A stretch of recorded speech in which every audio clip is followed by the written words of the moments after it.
Sawadi! Welcome sa It's a Thai, kung saan pupunta naman tayo sa Thai Festival Manila 2025. Ito nga pala ay ginanap sa Legazpi Active Park sa Makati City. Admission is free kaya sobrang sinulit talaga namin. Merong Thai massages, Thai snacks, Thai cuisine, Thai food, Thai spices, Thai milk tea, syempre di yan mawawala. Ang napaka-famous na Thai product na Poishan at marami pang iba. Sobrang thank you po sa Royal Thai Embassy Manila. Bilang kami ay sobrang na-appreciate namin yung Thai culture at sakto may ganitong event, sobrang enjoy po talaga kami. So, salamat po. Of course, nagkaroon din ng Thai cultural performance. Tingnan nyo, ang gaganda at ang popogi naman talaga nila, Oppo. At syempre, ang main event, Oppo, dito rin kami sobrang excited dahil sobrang fun po talaga kami ni Baiporwari, Oppo! Isn't she beautiful?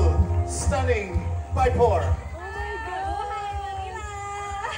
Nakita po namin siya ng personal. Oh my God, sobrang saya namin talaga nito. Actually, sobrang saya ko para sa girlfriend ko kasi si Viper, isa yan sa girl crush niya. Kaya ayan, talaga naman, support na support. Una naming napanood at nagustuhan si Viper sa Not Friends and sa You and Me and Me. Nung nalaman namin na pupunta siya rito, ay talaga naman, dali-dali talaga kami, Oppo. At ito, pinanood namin yung trailer ng bago niyang GL series na Be My Angel. Sobrang excited kami dito, guys. And that's all, guys. Sobrang nag-enjoy talaga kami dito sa Thai Festival Manila 2025. And see you sa It's a Thai Episode 6. Let's go!